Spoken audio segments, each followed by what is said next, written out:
FM 98.8 FM. La radio de la paix.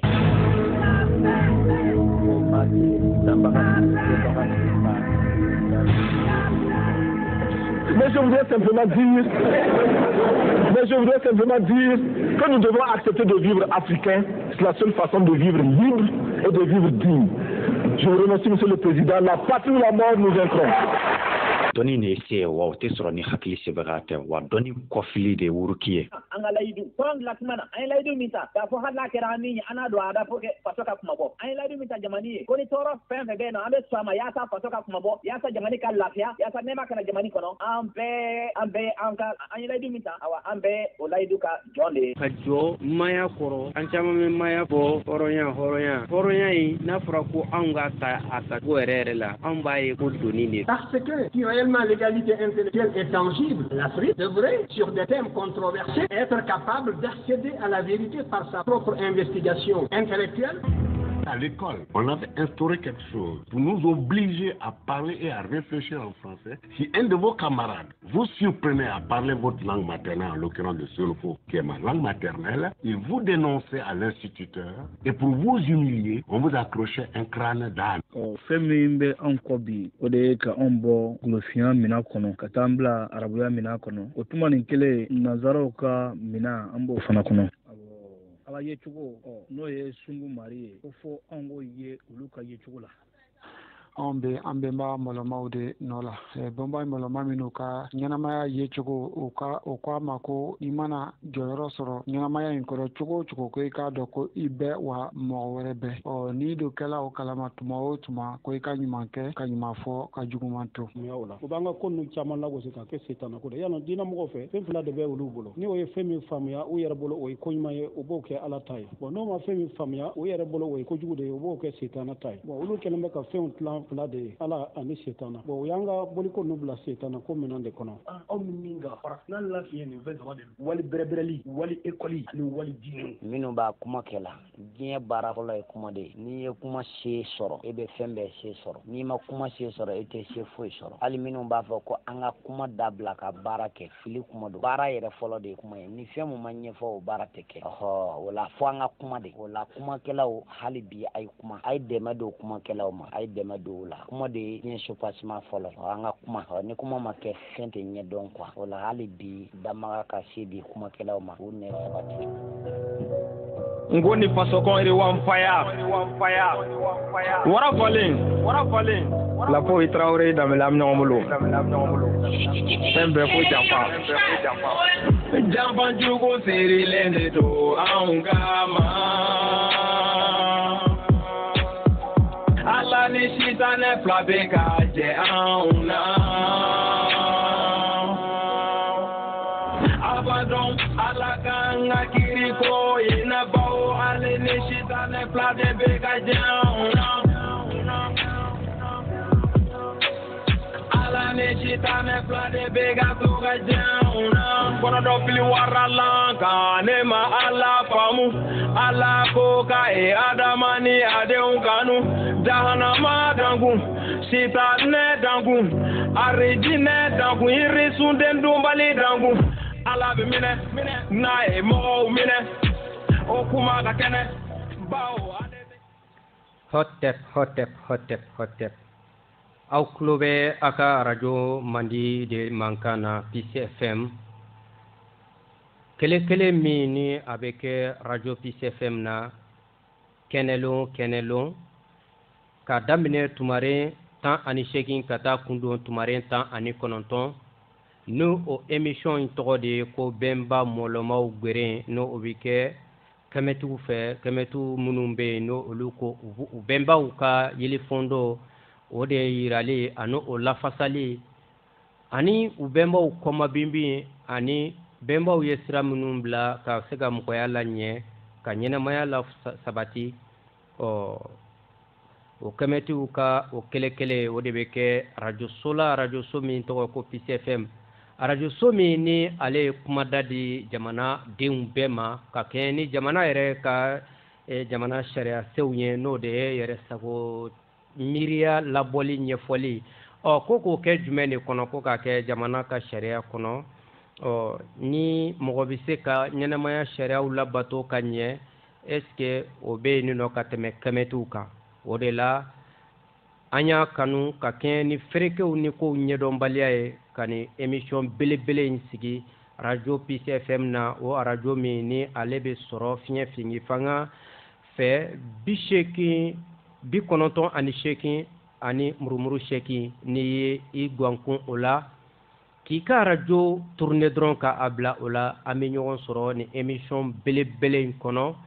ni émission in kɛbaga o de ye Seti Tiɲɛti Keyita ka taa se Kolokoto Himotep ma bi an ka nɛgɛ la an karamɔgɔba Senkola Dramani Tankara ale bolo bɛ nɛgɛ la o de kama aw tulo bɛ an na Mali kɔnɔ yan ani Mali kɔ kan k'an bila kafa kɔgɛ kan sa o de ye Maze Cɛmusi Makun an ka foli bɛ a ye ka taa se Amujiz Fakoli Dumuya ma an karamɔgɔ nama ale bɛ sennabɔ la an b'a fɔ Sunku Mari ka tana ɲuman ye ka segin n'a ɲuman ye an ka foli bɛ a ye ka foli lase lamɛnbaga bɛɛ lajɛlen ma minnu b'a k'an lamɛn Mali kɔ kan ani Mali kɔnɔ u y'an kili Kolokotoya kɛyɔrɔ la n'o y'a page ye an ka foli bɛ u bɛɛ lajɛlen ma o la an sigira tuguni ka bɛn bi kɛndɛlo ma n'o ye samedi ye an bɛ foli ta ka ɲɛsin an ka jamana ɲɛmɔgɔw ma kɛrɛnkɛrɛnnenya na an ka jamana ɲɛmɔgɔba n'o ye colonel Asim Koyita ye ani a ka kotigi ɲɛmɔgɔ o foli tɛmɛnen kɔfɛ ka foli lase an ka cɛmɔgɔw ma minnu kɛra nin sira in yirabaga ye ani ka a sira in bugubugu ka bila anw ɲɛ o cɛmɔgɔbaw an ti ɲinɛ fiyewu olu ka foli kɔ a dɔw bɛ su la a dɔw bɛ yan nɔ o la an ka nana naba Sheikh Anta Diop an ka foli ni barikabila bɛ a ye ka diɲɛ ɲini a fɛ ani ka dɛmɛ ɲini a fɛ ka sabu kɛ jumɛn ye k'a to ɲɛnɛmaya in na siga foyi t'a la se min tun bɛ a ye k'a to nin fari in na anw farafinw ka dɔnniya la se wɛrɛ b'a ye a bɔlen nin fari in na o ka bon n'o ye o la k'a fɔ Sunku Mari ka a sɔlɔmiw fara sɔlɔmi jansantaw kan o kɔfɛ ka foli lase an ka cɛmɔgɔ ma Dunbi Fakoli cɛkɔrɔba ɲinɛnbali sɛgɛnbali kala donso a ma da kuma ma a ye sɛbɛnni kɛ ka bila bɔnnaw ɲɛ olu ka se ka sɛbɛnni in kalan k'a dɔn k'a fɔ u bɛnbaw ka yirifondo ye min an ka foli bɛ ka se a ma o kɔfɛ an bɛ Siramusa Dumuya fo o kɛlɛ in don ninnu bɛɛ ye cɛkɔrɔbaw ye minnu y'a dɔn k'a fɔ olu ka kan ka an bɛnbaw ka sanda dɔ de bɛ yen nɔ k'o labaara n'o ye ko sɛba tɛ fɛn jugu yɛgɛyɛgɛ ka bila a denw kɔrɔ o kɔfɛ an ka foli bɛ an ka donso fɔli ŋana n'o ye Bayɔrɔ Siribe an ka foli bɛ a ye cɛmɔgɔ min y'a ka kɛta dɔn ka tila k'a kɛ cɛmɔgɔ dɔw bɛ yen olu b'u ka kɛta dɔn nka a kɛli olu bɛ siran o ɲɛ u b'u ka kɛta bila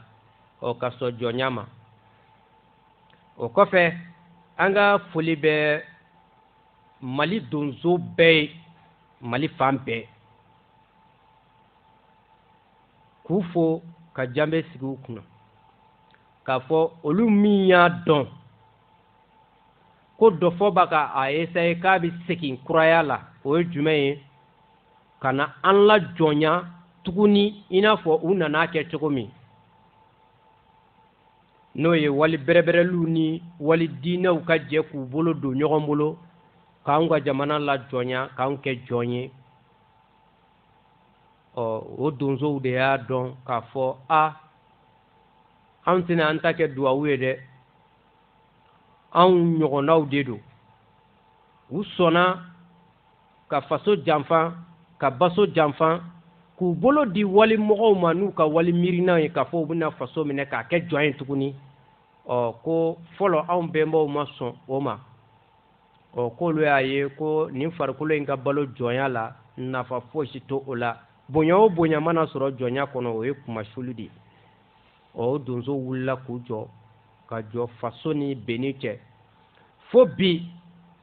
fabadenw nana sɔrɔ minnu y'a dɔn k'a fɔ anw ye cɛfini 3 min ta anw kan ka jɔ faso ni jɔnya cɛ bi olu n'an ka donsow bɛ o baara kalankɛ min na an ka foli b'u ye nka kɛrɛnkɛrɛnnenya na foli in bɛɛ bɛ don min ka foli jinban kɔrɔ o de ye Isip Toloba ye Bayangara an ka foli bɛ a ye kɛrɛnkɛrɛnnenya na ka Yaya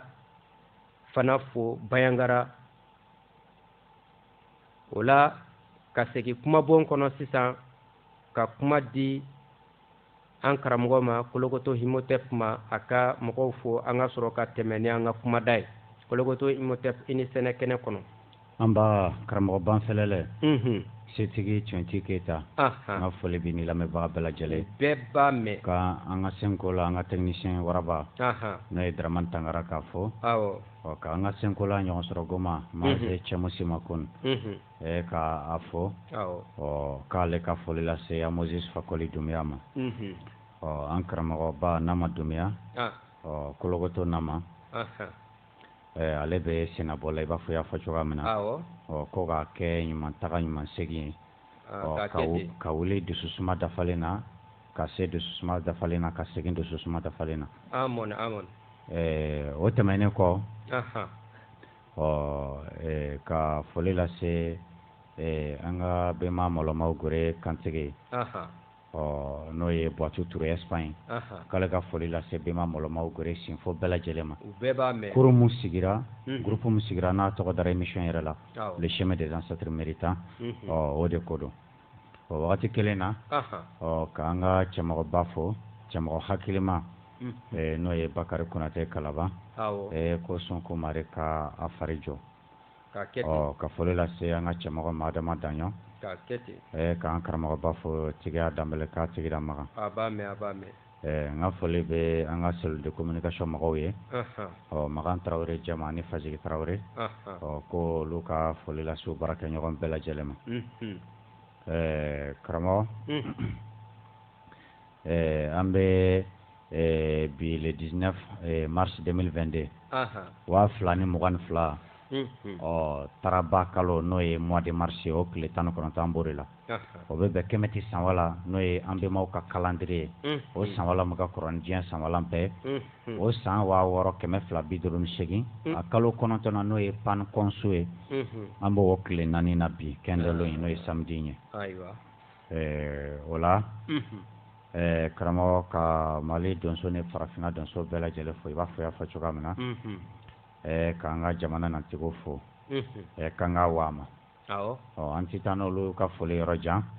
an b'an karamɔgɔ Toloba lamɛn yan fɔlɔ ayiwa senko la Dramane an b'an karamɔgɔ Toloba lamɛn yan fɔlɔ an bɛ sɔrɔ ka tɛmɛ ni baro tɔ ye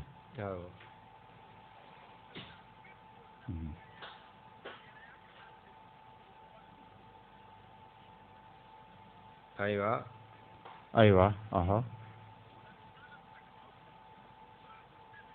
aw fɛ aw kana aw kɔ filɛ baara min ka kɛ dɔrɔn. Il est 18h13.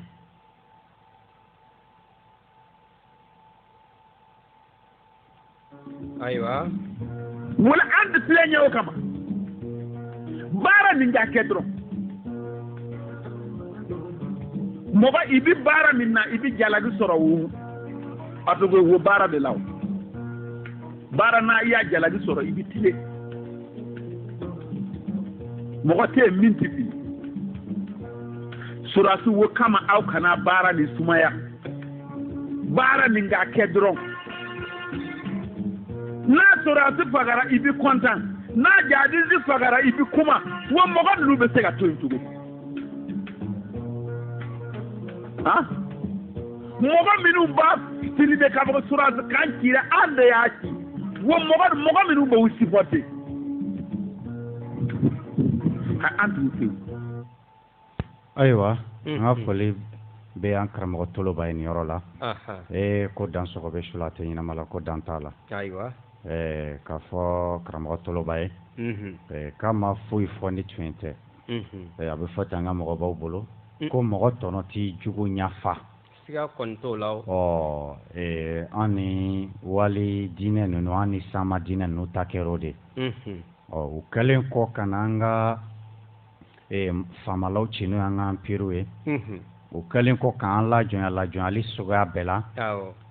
ka san 1300 kɛ Silasa dogolen na 13 siècle faga dɔ kɛ 13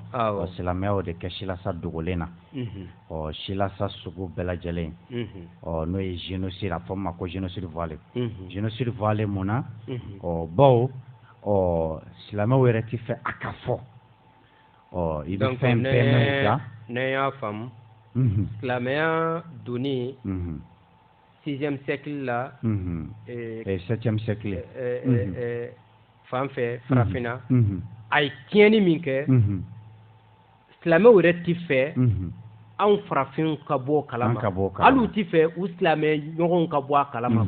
donc o de y'a tɔgɔ da ko Silasa dogolen o wagati kelen na chrétien fana ye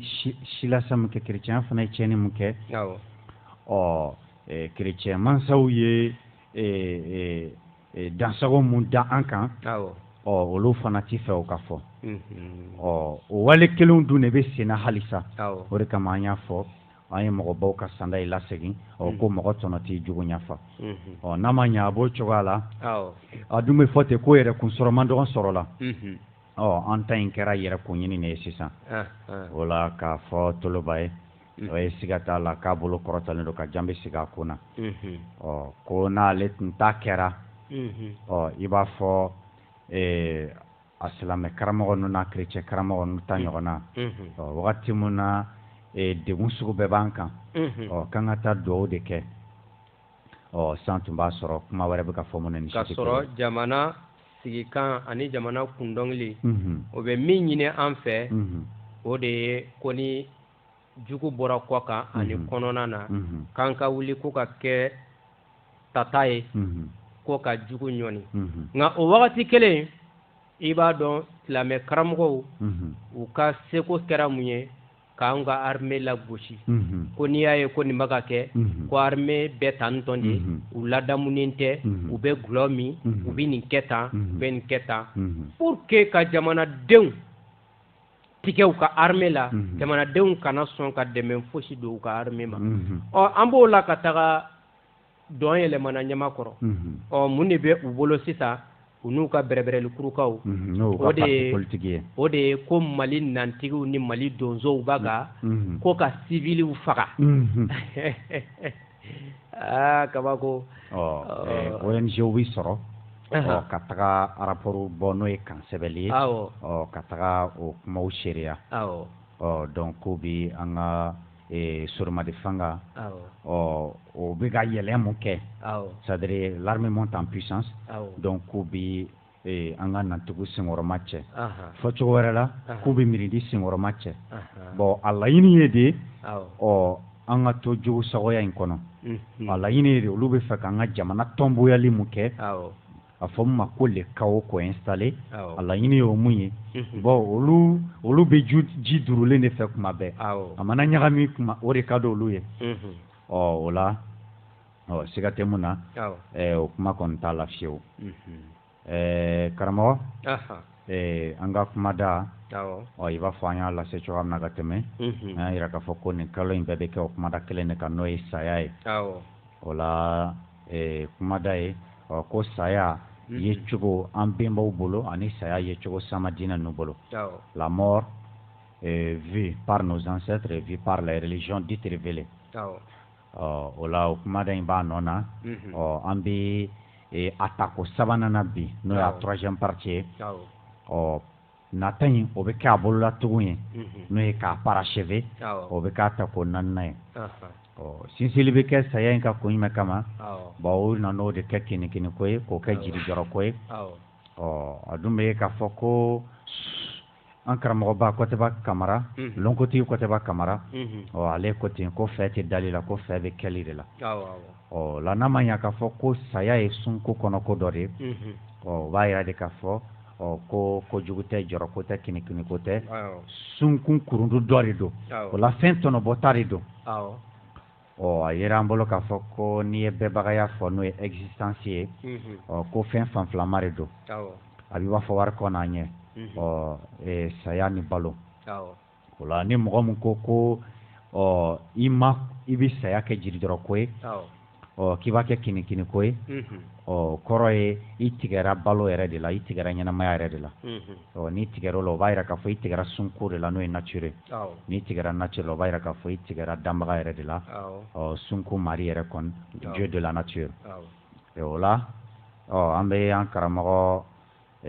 silamɛ dɔ lamɛn ayiwa senko la an bɛ dɔ lamɛn yan ka sɔrɔ ka tɛmɛ ni baro tɔ ye ni mɔgɔ min tɛ seli n'a sara a tɛ ko a tɛ kasange seli tɛ k'a kan wala yudfanu fi maqabiril muslimin wa ni se bɛ silamɛw ye silamɛ tɔw sugu don yɔrɔ min na ka kaburu don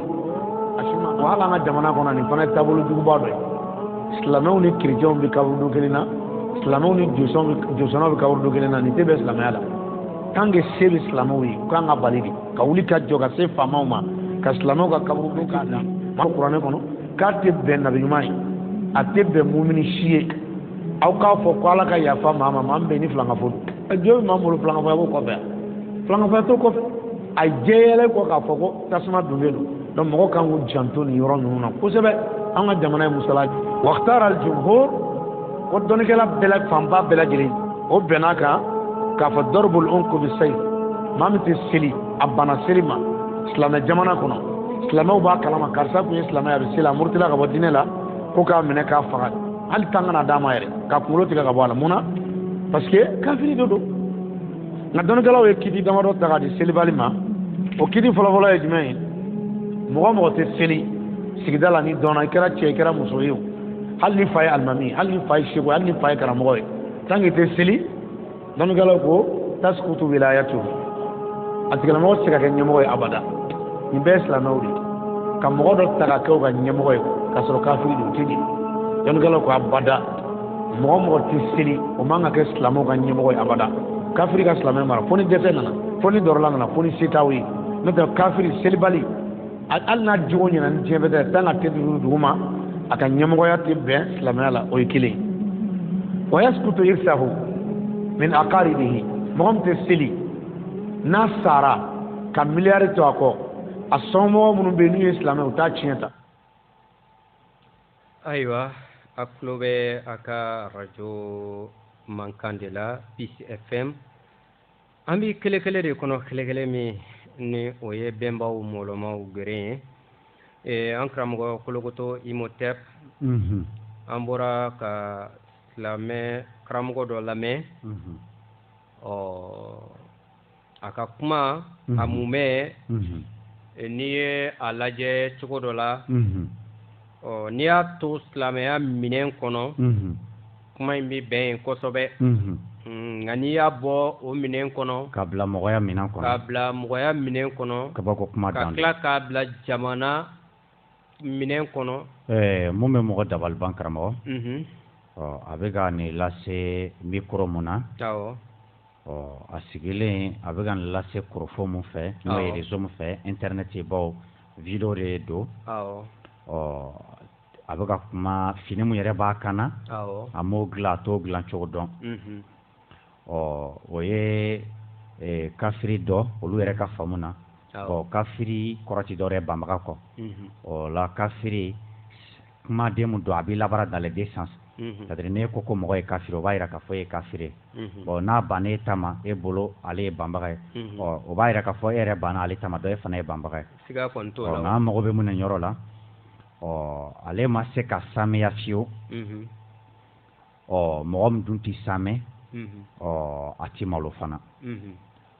kana ye fini mun b'i kana kafiri dɔ de y'o dilan nka i bɛ se ka seli n'o ye o tɛ baasi ye i bɛ ka kuma mikoro min na kafiri dɔ de y'o dilan i bɛ se ka kuma o la k'i ka diinɛ lase o tɛ baasi ye téléphone mun bɛ k'i filmer o bɛ ka kɛ ni kurufo internet mun ye o ye kafiri dɔ de fana ka fɛn dilannen ye o ma jɛ a di kɛ walasa e ka o labara dɛ e yɛrɛ de y'o tɔnɔ ye k'o labara o si o bɛɛ dagara e ye e yɛrɛ bɛ ka mun lase o tɛ dɔn fiyewu n'o kafiri ka baarakɛminɛn tɛ n'olu ka minɛnw tɛ nka bɛɛ n'a ta i bɛ tila tuguni ka i sigi ko a bɛ ka nin kuma sugu fɔ tuguni o la i b'a ye k'a fɔ an karamɔgɔba dɔ bɛ Moribo Ayidara ale ko ko mɔgɔ tɛ se ka nin kuma sugu fɔ fiyewu k'i ni hakili to ɲɔgɔn fɛ f'i k'i hakili le bila i kɔ ka sɔrɔ ka kuma hakili bila kɛrɛfɛ ka sɔrɔ ka kuma donc n'a sɛbɛnnen bɛ kitabu kɔnɔ ka ban dɔrɔn e b'a fɔ o y'a bannen o de ye kabako dan ye o la an bɛ taa karamɔgɔ wɛrɛ lamɛn ka sɔrɔ ka segin ka na kumabon kɔnɔ ayiwa tangara an b'i bolo boji fana dili kabara de bɛɛ ye kabara de boji dili n ko boji dila ye fatigi de hali jɛnɛyakɛla ka fisa ni boji dila ye voilà jɛnɛya kabara ma bɔn ma boji fana kabara de ni boji dila yɛrɛ ni jɛnɛyakɛla ye ɲɔgɔn sɔrɔ i kan ka jɛnɛyakɛla de kɛ alimami ye ka boji dila ta fan dɔ fɛ o ye fatigi de ayiwa karamɔgɔ a ko tɛ nin ye ayiwa ninnu ka ko kɔni yɔrɔ mais u bɛ a ka kuma laban mɔgɔw bɛ kuma in mɛn ka tɛmɛ i n'a fɔ silamɛya b'a fɔ cogo min ko jɛnɛyakɛla est ce que mɔgɔw bɛ kuma in peser bari n'i taara kuranɛ fɔda filanan kɔnɔ Bakara aya 200 ka yɛlɛn dɔɔni a bɛ fɔ yen nin nɔ muso minnu furuli dagalen don silamɛw ye olu jatelen don fo kana se ko i kana jɛnɛyakɛla muso furu ani somamuso bon anw farafinw anw t'a dɔn ani suratul nuru fana na kuranɛ aya fɔda 24 nin kuma ɲɔgɔnna dɔ fana bɛ yen nin nɔ n'o de ye jɛnɛyakɛla cɛman o de bɛ jɛnɛyakɛla musoman furu jɛnɛyakɛla musoman o de bɛ jɛnɛyakɛla cɛman furu kuma ninnu ye do fɛrɛ tɛ de ye mais i b'a bɛɛ ɲini a kuranɛ kelen in kɔnɔ do fɛrɛ tɛ de ye kɔdi ye kɔdi de don i b'a bɛɛ ɲini a kuranɛ kelen in kɔnɔ ɲɔnɛ an farafinw t'a dɔn ko cɛyan fan fɛ ko cɛ dɔ bɛ wele ko jɛnɛyakɛla cɛman musoyan fan fɛ ko muso dɔ bɛ wele ko jɛnɛyakɛla musoman et puis ka tila ka sariya sigi fana ko olu de bɛ furu ɲɔgɔn ma anw t'o dɔn quoi ce qui fait olu de b'a kɛ pour que i ka dɔn ko ja olu de b'a kɛ o de ye kuranɛ suratu nuru aya suratu nuru no o aya 31 fila 3 i bɛ taa ye kangari bɛ da silamɛw ye ala fɛ k'aw kana ka jɔnmusow karaba k'u bila ɲamɔgɔya la n'a fɔra i kan'u karaba k'u bila a la kɔrɔ ye di en tout cas o b'a yira k'a fɔ u bɛ se k'a kɛ u yɛrɛ ye u bɛ se k'a k'u yɛrɛ ye nka e de kana n'a jar'u ne y'a laɲini n'a jar'u ye baasi t'a la walima ni o kun ye laada ye arabuw de b'o kɛ ko ne nin y'a latɔnnen ye anw t'o dɔn yɛrɛ k'o bɛ kɛ en tout cas ne ye jateminɛ kɛ silamɛya yɛrɛ ka faamu na jɛnɛya tɛ yen ni i tɛ silamɛ ye de i bɛ se ka wele ko jɛnɛyakɛla n'o tɛ n'i ye silamɛ ye jɛnɛya tɛ yen i ka taa kɛcogo la dɔrɔn o la ne ye jateminɛ kɛ an ye nin mɛn kan latɛmɛ ko ɲuman kama a bɛɛ laɲini an ka kumada kelen in ne n'o ye sayako kuma in ne an y'o de ɲɛfɔ mɔgɔ min tɛ kun dɔn balo la i tɛ se ka saya ɲɛ ye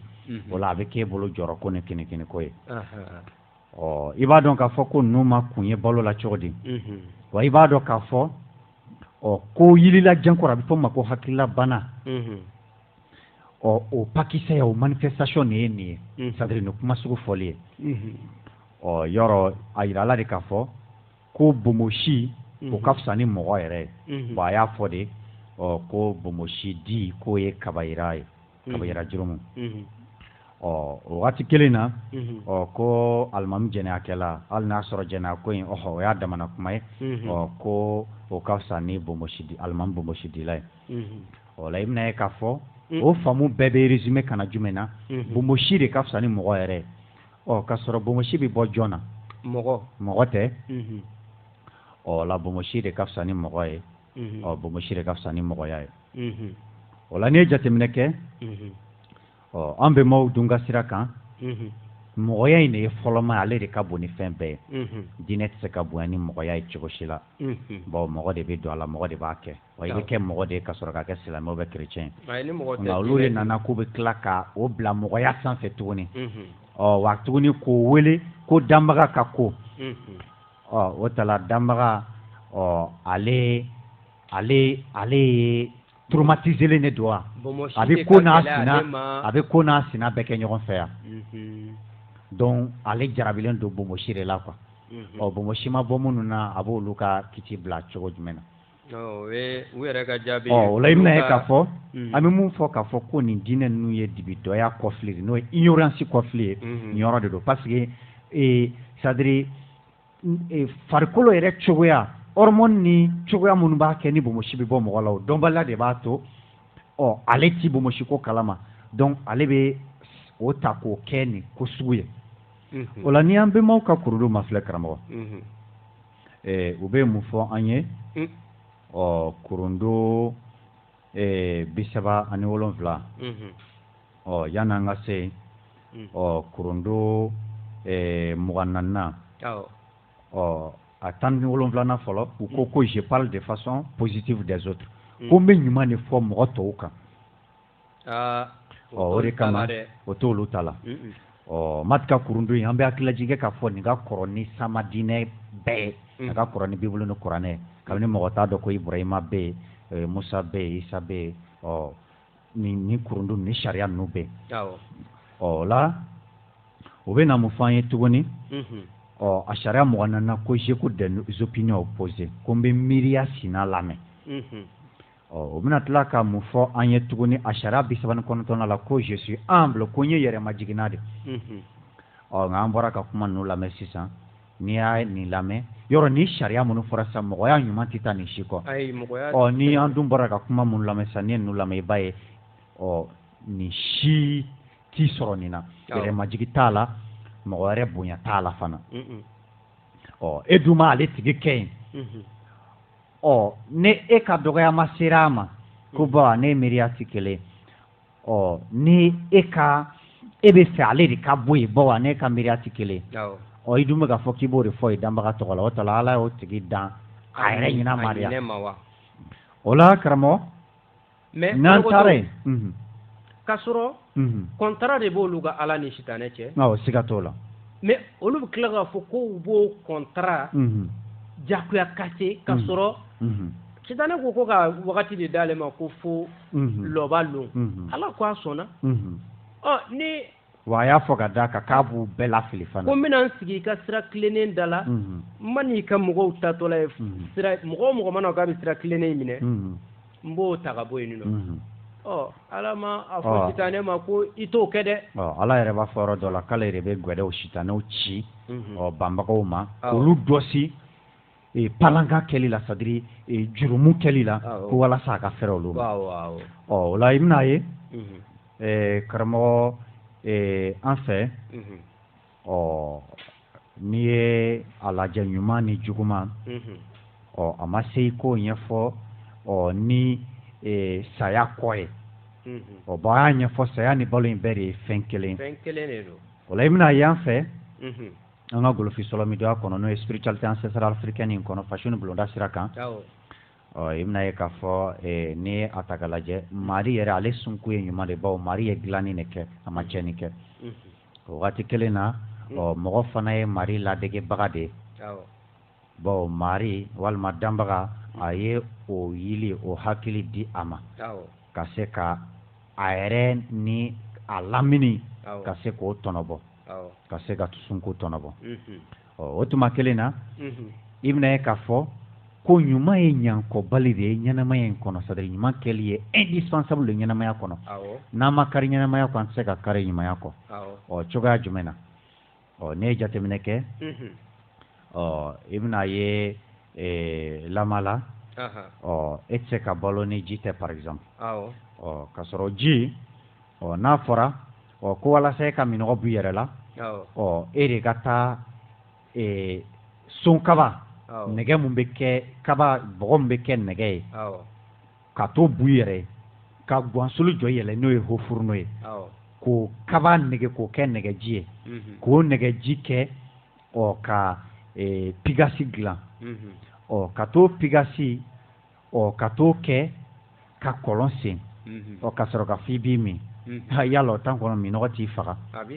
o b'a yira de k'a fɔ mɔgɔ dɔ de bɛ yen ale sigilen don ale bɛ sun kaba dɔn c'est à dire ale bɛ sunku dɔn a b'a dɔn ko nin ye nɛgɛbɔgɔ ye ale bɛ se o bɔ cogoya la o yɛlɛma cogo ka kɛ nɛgɛ ale bɛ se o la dɔ de bɛ yen ale bɛ se k'o nɛgɛ yɛlɛma ka kɛ mɔgɔ ɲɛminɛnw ye dɔ de bɛ yen ale bɛ se k'a dɔn ko nin yɔrɔ in ne ye yan sen ji bɛ se ka sɔrɔ yan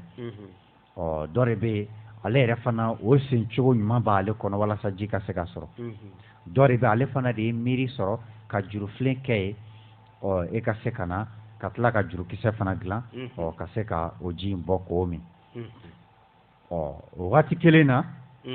ni worobinɛ de don a b'o sira kelen na siyo ni o fɛn ninnu o bɛɛ ye dɔw de ka miiri n'u ka ɲini ni kɔfiliw ye o b'a yira k'a fɔ olu ye ɲuman de kɛ o bon n'o bɛɛ bɔra yen e yɛrɛ ti balo imagine an ka kɔlɔnko bɔ yen n'a fɔra ko fɔ bɛɛ de ka taa dɔ bɛ se k'a fɔ ko ko bɛɛ bɛ se ka t'i min ba la n'a fɔra ko bɛɛ de ka taga ka t'i min ba de la walasa minɔgɔ ka bɔ i la an tɛ ku ba in na i bɛ ba yɛrɛ la sɔrɔ cogo di n ko i bɛ farikolo de ma donni ka se ba la farikolo in dun a bɛ énergie dɔ de consommer a labalolan dɔ de ye fiɲɛ ni ji ni dumuni ye joli bɛ masɔn ni o de ye donc ni farikolo yɛrɛ bɛna dɛsɛ e kɔrɔ ka se yɛrɛ donc o b'a yira de k'a fɔ mɔgɔ minnu y'o miirina sɔrɔ olu ye ɲuman de kɛ hali n'e bɛ wari de bɔ a nɔfɛ ɲuman de kɛra bon e tɛ se ka ɲɛ a kɔ donc o b'a yira de k'a fɔ an bɛ se k'a ta nin cogoya la dɔ de ye fini dilan an sigilen don ka kuma micro min na dɔ de y'o dilan fɛn fɛn bɛ yen k'a tɔnɔ de bɛ mɔgɔya kan ko i mago de b'a la ɲɛnamaya kɔnɔ a kɛbaga ye ɲuman de kɛ o b'a yira de k'a fɔ n'i ye o ɲuman bɛɛ bɔ yen ɲɛnamaya yɛrɛ de tɛ yen o b'a yira k'a fɔ ko karamɔgɔkɛ ka kuma laban k'a tigi mana kɛ jogo bɛrɛ tigi ye cogo o cogo an ko o de kama mɔgɔ si ma k'a ka o ɲumanya la voilà o de kama an ko f'a ka seli damaga ka ko tɛ bon o bɛ sunku kɔdon ɲɔgɔnya de sa dɔrɔn o bɛ nature sɔsɔ de donc o de b'a yira k'a fɔ ko an ye mun fɔ yirila jankɔrɔ hakililabana de bɛ nin se mɔgɔ ma o la ne jateminɛ kɛ o ye ɲuman ye o de kama kɛta bɛrɛ o de ye ɲuman ye o la i mana mafa o kɛta bɛrɛ mun kan a bɛ fɔ o de ma ko i joko o la kɛta koron o de ye juguman ye kɔlɔlɔ jugu de bɛ sɔrɔ ale la a b'i b'a fɔ sisan an bɛ e bɛ taa sira kan sisan e bɛ tagama sisan ka taa baga kɛ foroba kɔlɔn na walima ka taa baga kɛ poison kɛ foroba fiɲɛ na yɔrɔ ka sɔrɔ o baga mana o mɔgɔ minnu faga o mɔgɔw e kelen mana bɔ bɛɛ mana sa lama la k'e kelen to diɲɛ kɔnɔ mun ɲɛnamaya bɛ yen tuguni balo bɛ yen jugu e de b'a ta tuguni o tɛ f'i yɛrɛ kɔ o tɛ f'i yɛrɛ kɔ donc o b'a yira de k'a fɔ ko juguman kɛlen sur le long terme c'est à dire a tɛ taa k'i yɛrɛ dan fiyewu fiyewu an ka mɔgɔbaw yɛrɛ ɲɛ ye kelen i filɛ ko min ta laman na e b'a kɛ mɔgɔ wɛrɛ mana dɔn e fɛ o y'o kelen k'o juguman dɔn da la o bɛ se k'o juguman kelen kɛ e yɛrɛ la siga t'o la donc k'a fɔ ko a bi bila de ko lahara ayi siga foyi t'a la acte o acte a sara i b'a sɔrɔ yan i b'a sɔrɔ tamati foyi t'a la i tɛ taa k'a to yen fiyewu o de kama a b'o cogoya la a b'i b'a fɔ sisan n'an bɛɛ kɛra layidu tiɲɛnaw ye o kɔlɔlɔ bɛ se jɔn ma o kɔlɔlɔ bɛ se an kelen-kelenna bɛɛ de ma bon don min na ni mɔgɔ jɔr'e la e nana k'i bɛ dalakan di dɔ ma i mago dilanni kama o dun fo k'a dilan de n'o y'a sɔrɔ ɔ layidu tiɲɛni don ale yɛrɛ bolo dalakan batolen tɛ tuguni ɔ yala ale tɛn'o kɛ o n'ale m'o kɛ e de fana n'i ka o tɔɔrɔ b'i sigi e de n'i ka o degun b'i sigi o b'a yɛrɛ de k'a fɔ o kɔlɔlɔ jugu bɛɛ de bɛ dɔ sɔrɔ a la ɔ an ka mɔgɔbaw ye nin de ɲa ye ɔ k'a fɔ k'an ka yɔrɔ ma janya jogo sɔn na ɔ k'an ma fa jogo kan matika kurundu fɔlɔ a bɛ daminɛ o de la ko jaune or la verte ko n ye jogotigi de an ka mɔgɔbaw b'a fɔ cogo di sanda la ɔ ko jogo tɛ singa ko sɔn tɛ karifa fana ɔ siga tɛ kuma in na ɔ k'a fɔ ko n sɔn e k'a minɛ n bɛ taa ka na ni nana n b'a minɛ o t'a la ɔ bɔn an y'o de ɲɛfɔ i b'i mafa kɛta koro mun kan o de ye i sɔn ye wa kɔlɔlɔ jugu de b'o la fana dɛ o de kama an fɛ i bɛna ye tereko ni nɔrɔko bɛna jɔ ye ani ɲama yɔrɔ an y'a ɲɛfɔ ko nin bɛɛ de ye fɛn kelen ye tere waralen o de ye ɲama ye ɔ o la i bɛna ye k'a fɔ an fɛ hali ni sɔnni bɛ kɛ walima ni jansali bɛ kɛ walima ni weleli bɛ kɛ a bɛ fɔ de ko yan fɛn jugu yan fɛn ɲuman k'aw bɛɛ ka hakɛ to walima yanko jugu yanko ɲuman aw ka hakɛ to walima fɔ cogo la a ye mago to hakɛ toli de ye mago toli ye an ka kan na bamanankan na o la i bɛna ye kun wɛrɛ t'a la dɛ k'a dɔn ne k'a fɔ ɔ ko ɲuman ni juguman bɛ bɛɛ la nka ko an ka ɲuman de kɛ ka ɲuman fɔ ka juguman to c'est-à-dire ka mafa ɲuman de kɛli kan ka juguman ma dɔgɔya ko a kɔfili ɲuman b'o de la bon e bɛ kɛta fɛn fɛn kɛ i ma ye a bɛ fɔ ko tere walima nɔrɔ wa i kɛta bɛɛ de bɛ nɔrɔ i la n'o kɛra ɲuman ye o ɲuman de o nɔrɔlen de don i la n'o kɛra juguman o juguman de nɔrɔlen don i la o bɛ gɔlɔ min dɔ de lawolo n'o ye énergie dɔ de créer o énergie in dɛ soit ni ɲuman don a k'i tɔnɔ soit ni juguman don a k'i détruire c'est-à-dire a k'i yɔrɔ tiɲɛ o la e yɛrɛ de b'i yɛrɛ yɔrɔ tiɲɛ o de kama an ka mɔgɔbaw jantora nin ko in na kosɛbɛ an y'o de fɔ mɔgɔ sugoronya 9 la c'est-à-dire les 9 entités ontologiques tere b'a la tere ɲama o la a bɛ bɛɛ de la n'i ye mɔgɔ ye dɔrɔn tere b'i la i kɛta de ye tere i kɛta ɲuman ye tere ɲuman ye i kɛta juguman ye tere jugu ye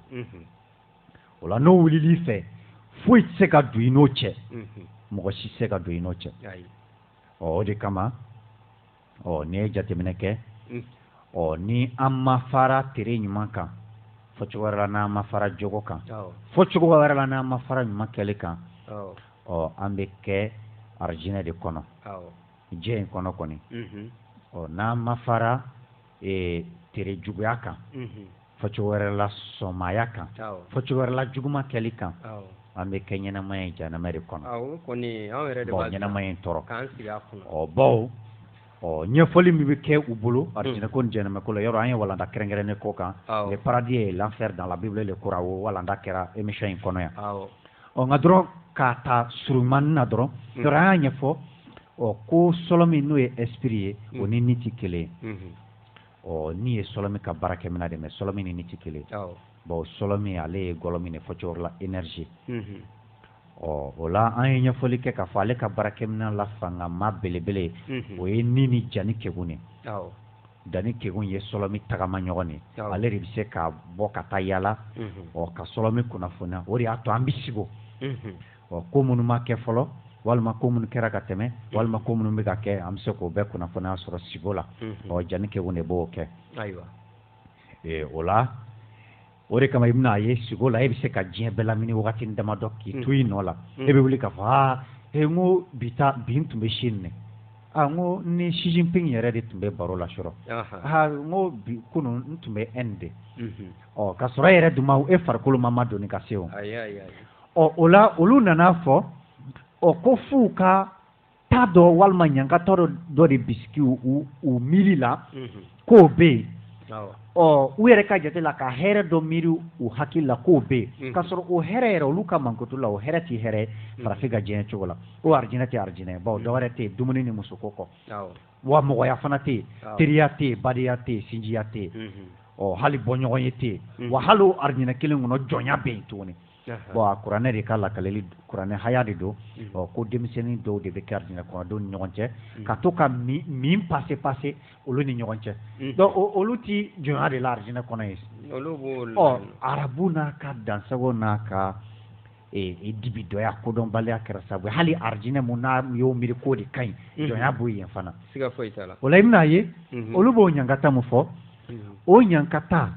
fari de bɛ se k'o lakodɔn or ni mɔgɔ dun sara fɔcogo la ni suma yɛlɛmana sɔlɔ min de bi bɔ fari la c'est-à-dire fari in bi don bɔgɔ de la sɔlɔ min dun ye gɔlɔ min de énergie de don ale ti sɛgɛn dɔn a ti ɲinan dɔn ale ti kalaya ni sumaya dɔn ale ti kɔngɔ ni minɔgɔ dɔn ale ti ta kalaya ni ta fɛn dɔn donc ni mɔgɔ min ko k'i bɛ taa ɲangata dɔ de miiri hakili la toujours o ye balo in ɲɛnamaya in kɔnɔko de ye n'o tɛ ni sɔlɔmi ti fari la dɔrɔn o kurundu ninnu ti boli a kan tuguni quoi y'a ye cogo di donc a ko b'o cogoya de la ayiwa karamɔgɔ o la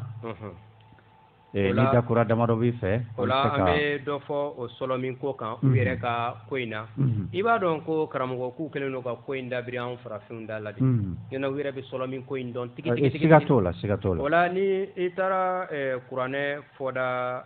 70 la o aya 3nan sɔlɔmi ko kuma bɛ yen nin nɔ ka an b'a fɔ cogo min an bɛnbaw bɛ sɔlɔmi ko fɔ cogo min k'a fɔ ni saya kɛra sɔlɔmi bi sira sɔrɔ ka yɛlɛn ka taa dabagama fɛ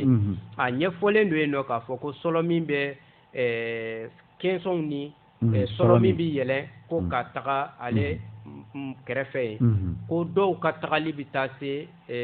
ka se yen nɔ san 50 ɲɔgɔn na dɔw ta ka teli n'o ye anw b'a fɔli min kɛ ko an bɛnba sɔlɔmiw nana kunnafoni dɔ d'a ma walima ka dɔnniya dɔ d'a ma o la n'i tagara kuranɛ fɔda 46 suguyalaw suratul shuara o aya 110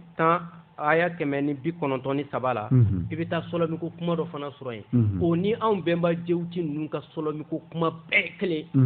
o ye jumɛn ye k'a fɔ ko ale ala ye sɔlɔmi lanayanti kuranɛ ko dɔsari min filɛ nin ye k'ale ala y'a di sɔlɔmi min ma ni arabukan na n'a bɛ wele ko uruhu ko danaya b'o kan quoi o ye sɔlɔmi danaya yɔrɔ sɔlɔmi dɔw bɛ yen olu ye namaratɔw ye minnu bɛ dibi la n'olu bɛna kunnafoni dɔw f'i ye k'i durubile k'i yɛrɛ mago sa walima k'i bila wali wɛrɛ bɛnbaw ka ciw la nka nin yɔrɔ in na ala ko ale ye sɔlɔmi lanayanti ninnu de bila ka na ni dɔsari ye ka na di kira ma k'a jigin a sɔnɔmɛ kan y'a faamu i b'a dɔn ko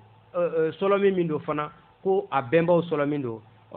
a mana a di ni kan wɛrɛ dɛ a nana di arabukan de la o bɛ aya 100 o sɔlɔmi kelen bɛ kerecɛnya fana de kɔnɔ a diinɛ ninnu bɛɛ sigilen don su jansa de kan bawo o de bɛ fɔ trinité ko min bɛ fɔ kerecɛnya kɔnɔ ko fa tɔgɔ la den tɔgɔ la ani sɔlɔmi sani tɔgɔ la c'est-à-dire au nom du Père du Fils et du Saint-Esprit c'est-à-dire a ko in bɛɛ bɛna munumunu ka na jɔ esprit ko kuma in na n'o ye sɔlɔmi ko in ye o la an bɛ se ka sira di kɛnɛma mɔgɔw ma dakura damadɔ bɛ mun fɛ ka fara an ka fɔta ninnu kan ko kuma tɛ ban hakili de b'a tɔ dafa émission nata in na an bɛna kumada in bolola tugu n'o ye k'a parachever o la weleli bɛ se ka kɛ 20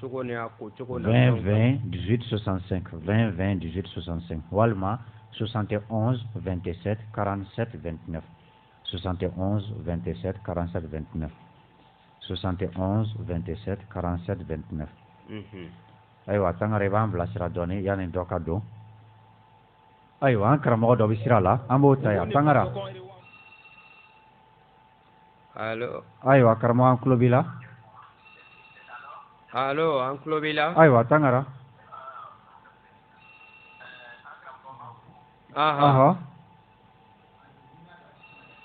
ayiwa an tulo b'i la tangara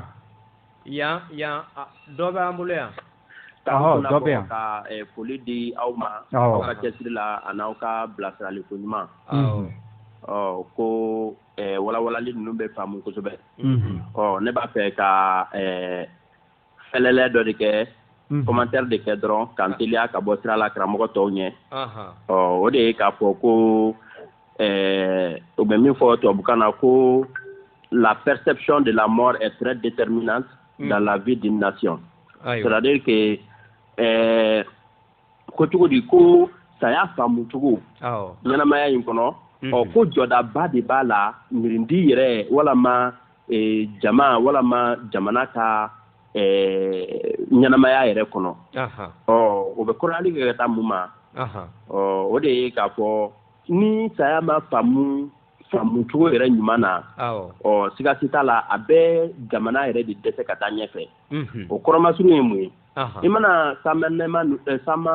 diinɛ ninnu kɛrɛnkɛrɛnnenya la kerecɛnya ni silamɛya n'i y'u lajɛ u bɛ sayaw ɲɛfɔ cogoya min na mirindi o mirindi walama jamakulu o jamakulu i y'i bolo kɛ o la i b'a ye k'a fɔ o jamakulu tɛ se ka ɲɛtaga sɔrɔ cogo si de la o de la hali tubabu jamana minnu fɛn fɛn bɛ yen n'i y'u jateminɛ u bɛɛ y'u ka jamana maracogo tigɛ ka bɔ diinɛ ninnu na de walasa jamanaw ka se ka san sɔrɔ walama jamanaw ka se ka sira sɔrɔ nka o tuma nin kelen na i mana diɲɛ lajɛ i b'a ye jamana o jamana kɔnkɔn falen don diinɛ ko la a kɛra kerecɛnya o a kɛra silamɛya ye i b'a sɔrɔ o jamana ninnu bɛ kɔfɛ de u bɛ kɔbagaya la walama wuruki sira kan o tɛ jate jamana wurukilenw fɛ fewu o la saya ko ni faamuni k'a fɔ ko ɲɛnamaya dɔ de don bawo ale ni ɲɛnamaya ye bɛ de komi i n'a fɔ wari kɔ n'a ɲɛ a tɛ se ka tigɛ ka bɔ ɲɔgɔn na fewu i n'a fɔ aw y'a ɲɛfɔ an ɲɛna cogoya min na o faamu cogo de b'a to e tɛ siran e ka ɲɛnamaya in tɛ kɛ jahanama ɲɛsiran ɲɛ baaraw dɔrɔn ye a tɛ kɛ arijinɛ dɔrɔn ɲinini baara dɔrɔn ye bawo ɲɛnamaya in kan ka kɛ de i bɛ ɲɛnamaya min kɔnɔ bi dɛ o kan ka kɛ de o kan ka lafisaya cogoya min na n'o o kan ka nɔgɔya cogo min fɔ mɔgɔw ma o baara bɛ kɛ bi mɔgɔw de bolo o la e b'i ɲɛsin o ma k'o kɛ sɛbɛ la nka k'a to e kunna k'e kan k'i mako don i yɛrɛ kelen dɔrɔn de la ka i tɛ don tasuma kɔnɔ cogoya min na n'i kan ka taa nɛɛma kɔnɔ cogoya min na k'e ɲɛsinnen t'o dɔrɔn ma i tɛ se ka baara kalan kɛ foyi kɛ min bɛ jamana la taa ɲɛfɛ walama i tɛ se ka baara kalan kɛ foyi kɛ min bɛ se ka kɛ sababu ye ka mɔgɔ minnu bɛ na i kɔ k'olu kisi gɛlɛyaw ni feerekew ma nin dakuruɲɛ fila de tun bɛ n bolo ko o fara karamɔgɔw ka belebele kan ka bɔ kuma la ka sira di kɛnɛmamɔgɔ tɔw ma k'a fɔ aw ma ko aw ni jɔ ko hotep ayiwa k'a to a ma i Jagite dɔ bɛ nɛgɛ la ayiwa an karamɔgɔ Sangara ka an karamɔgɔ i ni tuma i b'i kan kɔrɔta dɔɔnin kɔri baasi ye yen nɔ tana foyi tɛ an na i yɛrɛ dun n bɛ Ala fo ayiwa an b'i lamɛn n ye émission n y'a jateminɛ a ka kuma tagacogo la awɔ i b'a dɔn ko cɛsiri bɛ ka laseli kɛ kosɛbɛ mais a bɛ ka kuma caman kuranɛ kan kuma ninnu kɔnɔna la i b'a ye kumaw ɲɛfɛla fɔlen don mais labanw t'a la kuma dɔw la laban bɛ fɔ kuma dɔw la camancɛ t'a la voilà donc a b'a hakili to o la kosɛbɛ n'a ye aya min fɔ ko o ko tan fo k'a sɔrɔ a bɛ o aya in ɲɛfɔ a daminɛ ani a laban sinon n'i y'i ka yeta dama ta aya kɔnɔ o la i bɛ min lase tɔ k'a jɛ belebeleba don dan foyi tɛ min na e bɛ a dafa ni jumɛn ye sisan bon n ye min fɔ o ye sababa ye fɔlɔ ou bien i bolo o tɛ sababa ye de awɔ téléphone labilara de ni dafa yɔrɔ min b'i bolo bon dafa yɔrɔ min bɛ yen nɔ o de ye ni kuma ɲɛ bɛɛ ma fɔ mɔgɔw ye fo e y'i ka yeta de fɔ a la donc o la o kuma tɛ se ka ta ka baara kɛ hakilima yɛrɛ bolo karamɔgɔ kuma minnu fɔra sayako kan an ye dɔ fɔ diinɛ ninnu ta kan kerecɛnya ni silamɛya an yɛrɛ benbaw y'a ye cogoya min na ka dɔ fɔ o fana kan n bɛ hakili lajigin k'a fɔ an benbaw ta de ka kɔrɔ ni kerecɛnya ni silamɛya ta ye o la n'a y'a sɔrɔ i ma sɔn yɔrɔ ma walima ni makiti yɔrɔ n'o ye critique ye i b'o de kɛ ka ɲɛsin kumada yɛrɛ ma n'a fɔ ne ka kuma fannen kunna ou bien i fana ne ka kuma fɔ awɔ i ka kuma faamuna an karamɔgɔ i b'a dɔn ne kan bɛ yɔrɔ min ma sisan i n'a fɔ sisan sɔlɔmi ko yɔrɔ ne ye min fɔ o la sisan e bɛ se ka mun de fɔ o la majɛ min bɛ o jɛ ne mago b'a la dɔrɔn e k'o majɛ fɔ quoi sɔlɔmi ye nin de ye ayi sɔlɔmi tɛ nin ye sɔlɔmi an b'a arabukan min dɔn o ye uruhu ye awɔ nka a dala minɛnen kuranɛ dala minɛnen anw ka kan na a bɛ bɛn sɔlɔ min de ma anw dun bɛ o sɔlɔ min ko dɔn cogoya min na o don ko mɔgɔ sigiyɔrɔ 9 min fɔra n t'a dɔn n'i y'o lamɛn i y'o lamɛn yan n ye dɔɔnin lamɛn a la mais sɔlɔ min ko ɲɛfɔr'o la cogo min i ye o faamu an ka kaman kɔnɔ a bɛ n'a fɔ ne ye kuma min yɛrɛ fɔ kuma pannen kunna ou bien i panna kuma kunna o fila dɔ don ne ye kuma dɔ de fɔ aw ye ne ko i ma n k'a bɛ ka verset minnu kalan n ko a verset dɔw dafalen tɛ dɔw ɲɛfɛla fɔlen don dɔw laban fɔlen don n ko ne y'o kumaden min fɔ e sɔnn'o ma wa i ma sɔn o ma ayi sa o ko tɛ sa e sɔn ni ban ko tɛ sa telefɔni labila de ayi o ko tɛ o ne ye sɔlɔ min ko kuma min fɔ sisan ne ma kuma i ka sɔlɔ min ko kan a ko de ni hakilina bɛ min bolo min na ne hakili a bɛ ayi ayiwa i bɛ sira di mɔgɔ wɛrɛ ma an karamɔgɔ e bɛ sira di mɔgɔ wɛrɛ ma an karamɔgɔ n'an bolo n'an tɛna an sigi ka suratul shuara bɛɛ ɲɛfɔ k'o ban an b'o kɛ cogo di ne bolo ko majɛ b'a la mun b'a jɛ e b'o de fɔ i b'o dafa dɔrɔn